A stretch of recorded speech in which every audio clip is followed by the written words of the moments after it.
Destockage Games. Bonjour à tous et bienvenue dans cette nouvelle vidéo de présentation de répliques d'Airsoft. Aujourd'hui, j'ai l'honneur de vous présenter le Panzerfaust, fabriqué par 419 Labs.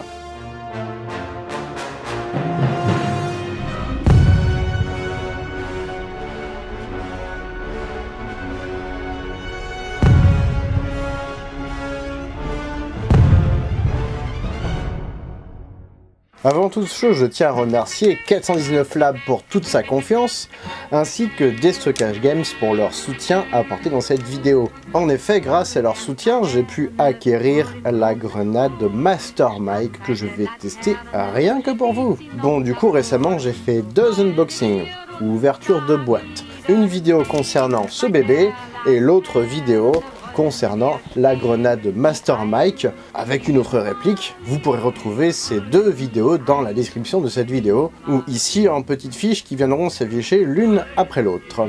Mais avant de commencer, nous allons tout d'abord passer par un petit historique du Panzerfaust original. Littéralement, Panzerfaust veut dire point blindé. Au début, nous avons tout d'abord pensé à Iron Fist, mais c'était déjà pris. Puis on a pensé à bras d'acier, mais on a pensé que c'était un petit peu trop communiste. Il s'agit, pour tous ceux qui n'ont jamais regardé de documentaire ou même joué à des jeux vidéo seconde guerre, d'un lance-roquette à usage unique, qui propulsera donc une charge creuse, de préférence vers une cible blindée. La portée sera efficace entre 30 et 60 mètres suivant le modèle. Il y a eu plus de 8 millions d'exemplaires fabriqués depuis 1943 et cette arme a considérablement changé les stratégies de combat puisque désormais les blindés devaient être accompagnés d'infanterie pour pouvoir se protéger, ceci étant devenu plus facile à abattre par les troupes à pied. A savoir qu'il existait depuis le 9 mars 1942 l'insigne de destruction de blindés distribué après la destruction d'un engin blindé grâce à une arme anti-char. Mais après l'apparition des Panzerfaust en 1943 et donc la multiplication des victoires contre les chars russes, il a fallu le 18 décembre 1943 mettre en place un insigne de destruction de blindés or qui regroupait en fait 5 destructions blindées classiques. Ceci pour éviter d'avoir, pour les héros, le bras intégralement rempli d'insignes de destruction. La plus grande partie des Panzerfaust a été fabriquée par l'entreprise Hugo Schneider AG, ASAG en abrégé, bien que d'autres entreprises en aient produit, dont une usine qui était dans un camp de concentration. Il existait plusieurs modèles de Panzerfaust. Le tout premier, il s'agit du Panzerfaust 30, qui avait donc une portée utile de 30 mètres. Le Panzerfaust 60 et 100 étaient respectivement capables d'atteindre les 60 et 100 mètres. Ils ont été créés à partir de 1944, mais la portée pratique était théorique en fait, puisque quel que soit le modèle, il fallait être maximum à 40 mètres pour être sûr d'atteindre sa cible. Les fabricants préconisaient le recyclage des tubes, puisqu'il s'agissait de tubes en acier à usage unique, donc les fabricants demandaient à ce que les gars gardent les tubes, même s'ils étaient déjà tirés, histoire de pouvoir les recycler. Tube de Panzerfaust, c'est quelle poubelle ça ? Il fut utilisé par de nombreux soldats pour remplacer les grenades à fusil. Celui-ci était plus efficace et en plus au moment du départ du coup nous avions un nuage de fumée qui permettait en fait de créer un fumigène pour pouvoir dissimuler le tireur. Le vrai Panzerfaust 60 fait 8,5 kg. Et toi Pépère, combien tu pèses? 1,8 kg. Va falloir manger de la soupe mon petit. 1,8 kg. Passons donc maintenant à notre modèle de Panzerfaust imprimé par mes amis de chez 419 Labs. Ouais, c'est la première fois que je dis ça. Imprimé. Puisqu'en fait, il s'agit d'une base en PVC sur lesquels des éléments en impression 3D auront été ajoutés. Il a fallu plusieurs mois de recherche et de tests à Echo de chez 419 Labs pour pouvoir mettre au point cette réplique, puisque oui, accrochez-vous mesdames et messieurs, il s'agit bien là d'une réplique d'Airsoft. Et oui, ça tire des billes, puisque nous allons utiliser des grenades de 40 mm qui seront stockées dans l'ogive. Les éléments imprimés en 3D sont donc le capuchon, l'ogive, les 2 panneaux ici qui servent en fait à viser et tirer, et le capuchon à l'arrière, j'y reviendrai plus tard. On a quelques vis en acier par-ci par-là, dont une qui est très importante, il s'agit de celle-là qui sert à viser en fait. Elle est réaliste, certains modèles de Panzerfaust l'avaient, après, suivant les fabrications, elle était plus ou moins haute, et était même parfois absente. Après, à vous de voir ce que vous préférez. Dans le pire des cas, vous pouvez l'enlever ou même demander à 419 Labs de ne pas vous la mettre. Une notice sera fournie dans le pack. Par contre, attention, mon ami Echo ici, c'est un Panzerfaust 30. Pas un 60. Par contre, j'attends avec impatience que tu puisses en faire. T'as juste le système de visée à changer après tout. Hein. Par contre, le système de détente lui aussi doit être changé. Pas si simple que ça finalement. Nous avons plusieurs éclatés techniques, mais il y a toute une procédure à respecter. Honnêtement, apprenez ce mode d'emploi par cœur. Si vous ne respectez pas la procédure, vous risquez d'avoir des gros problèmes, peut-être même des casses. Mais bon, après, ça reste globalement simple.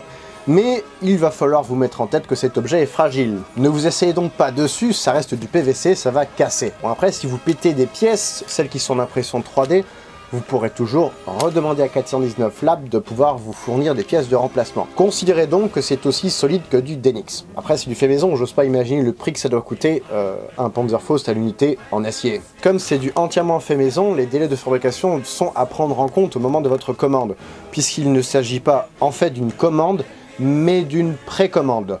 419 Labs n'a pas encore les moyens de pouvoir fonctionner avec du stock, il fonctionne donc en flux tendu. Ainsi, il lui faudra entre 2 et 3 semaines pour pouvoir vous fabriquer un Panzerfaust. Mais peut-être un jour, ça viendra de pouvoir avoir suffisamment de machines et de personnel pour pouvoir avoir du stock à l'avance, hein, on sait jamais. 2 goupilles sont fournies dans le kit, une ici pour pouvoir bloquer le système de visée, goupille réaliste du coup, et une ici pour pouvoir servir de sûreté. Elle n'est pas réaliste hélas, mais elle est nécessaire. Le principe pour mettre en fonction votre réplique. Tout d'abord, naturellement, enlever le capuchon, sinon les billes ne pourront pas sortir par l'extrémité. Puis déclipser la tête de l'ogive, un petit tour vers la droite, et on tire. Là on peut voir l'intérieur. Ici nous aurons la grenade de 40 mm, et ici, nous avons le mécanisme. Ceci dit, le coup du capuchon au bout de l'ogive, c'est vachement pratique pour les photos. Hein. À vous de cacher la petite ficelle, puisqu'il sera possible de la cacher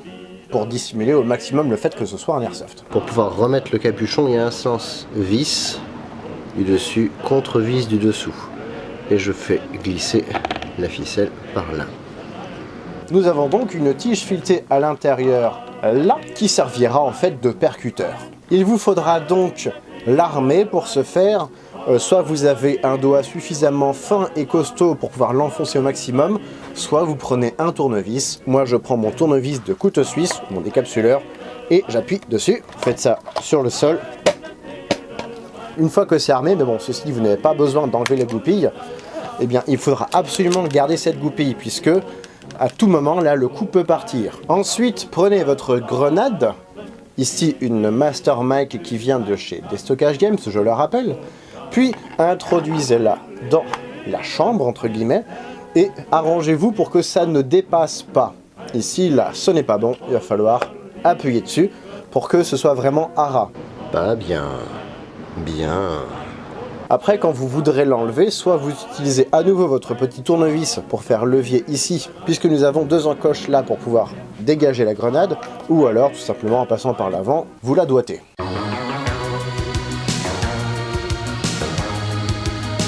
Si votre grenade dépasse un tout petit peu, vous ne pourrez pas fermer. Ce serait un peu dommage de forcer là-dessus. Mais c'est là où la procédure est très importante à suivre. Il faut d'abord armer le percuteur, puis introduire la grenade, et après seulement on pourra refermer. Si vous avez malencontreusement oublié d'armer le percuteur, au moment où vous allez refermer l'ogive, ça va tirer. Ça m'est déjà arrivé. J'en ai foutu partout dans mon salon.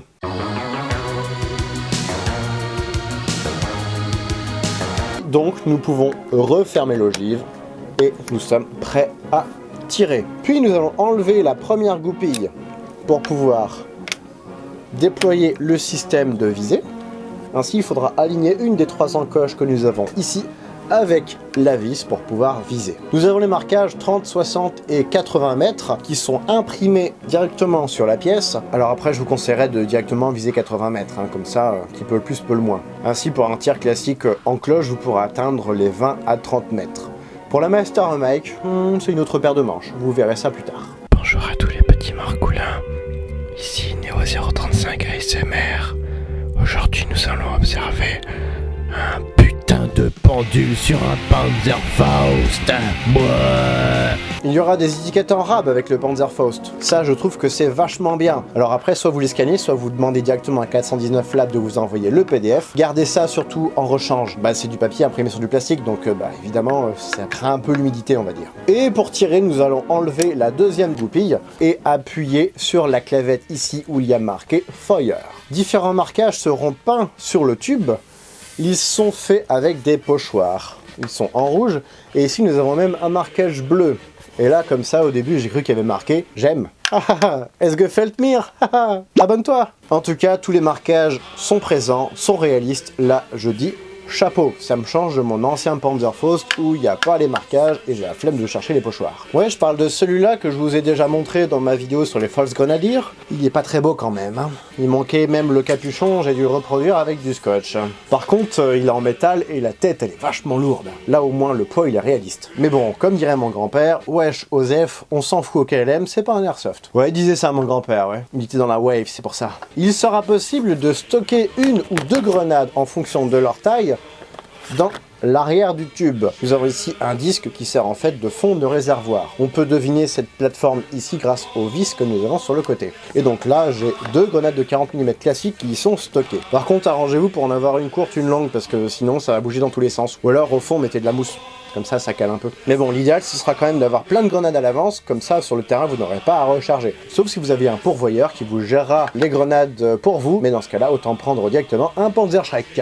Après, concernant les grenades, à vous de voir ce que vous préférez en fonction de votre bourse et de vos besoins. Mais bon, personnellement, je suis assez réticent à l'idée d'utiliser la Fortimike, puisque d'avoir un jet continu de 150 billes à 240 FPS, certes, 240 FPS, c'est pas beaucoup, mais d'avoir un jet continu sur une seule personne, je comprends qu'il puisse avoir un peu les boules de l'autre côté. Alors que là, avec la Master Mike, au moins ça arrose.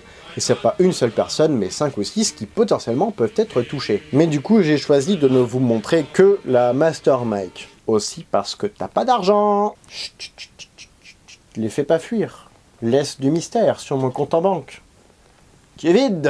En parlant de compte en banque, pour acquérir ce bébé, il vous faudra débourser la maudite somme de 165 €. Ceci en France. Pourquoi en France? Puisque pour le moment, mes amis de chez 419 Lab n'exportent pas hors de France. Ce bébé en tout cas, question de législation et de frais de port aussi. On va maintenant passer au test de tir avec des grenades de 40 mm classiques, puis avec la Master Mike, fournie par Déstockage Games. Nous allons maintenant passer à un test de tir, tout d'abord avec deux grenades de 40 mm classiques.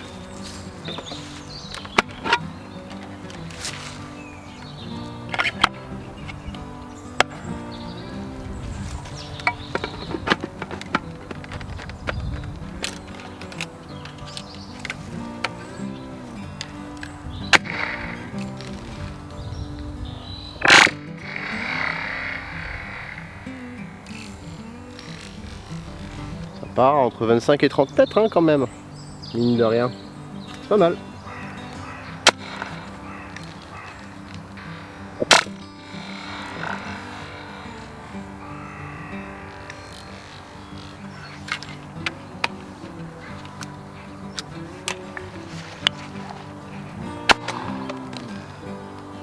Parti un peu moins loin celle-là.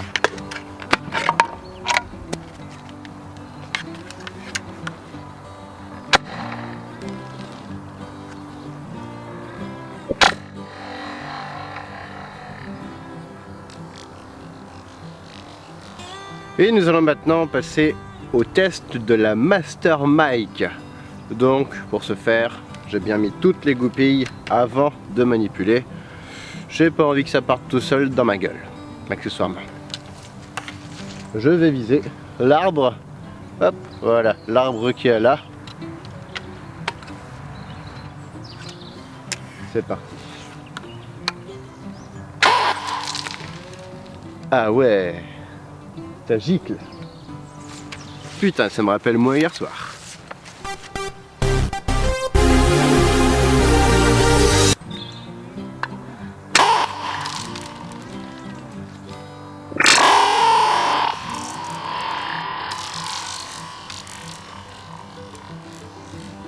Honnêtement, ce truc en partie seconde guerre, Ça doit déboîter du slip.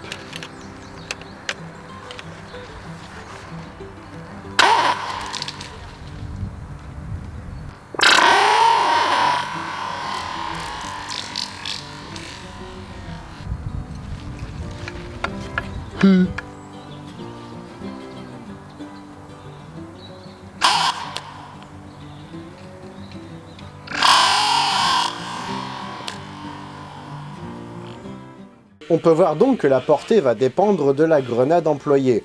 Par contre, on peut voir aussi que le mécanisme est plutôt fiable. Petit conseil, lorsque vous stockez votre réplique, ne la stockez pas en position armée.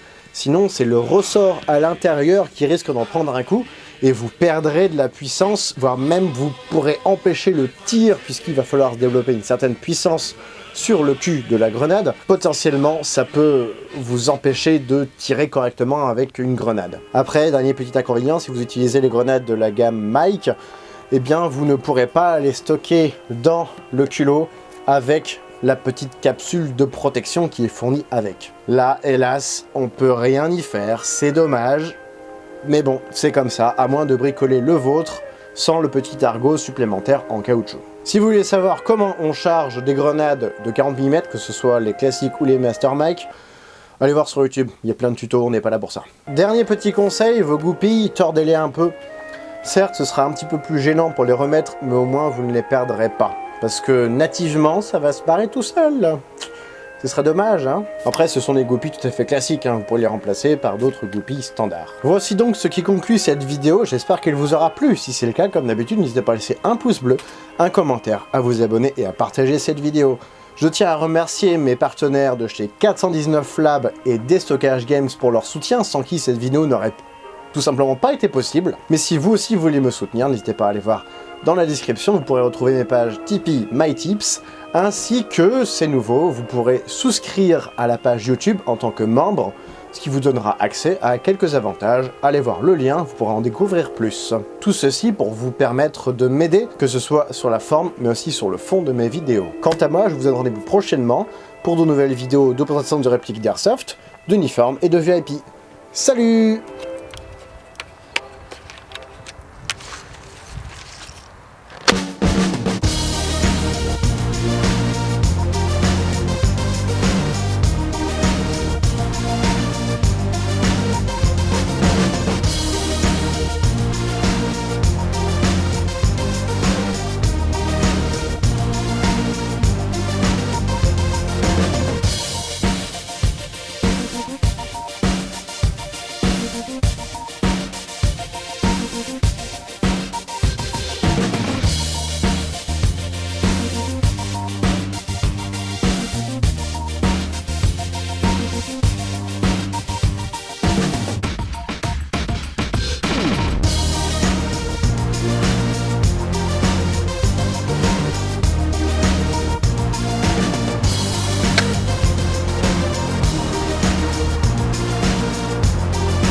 Abonnez-vous, mettez des likes, juste pour le chat.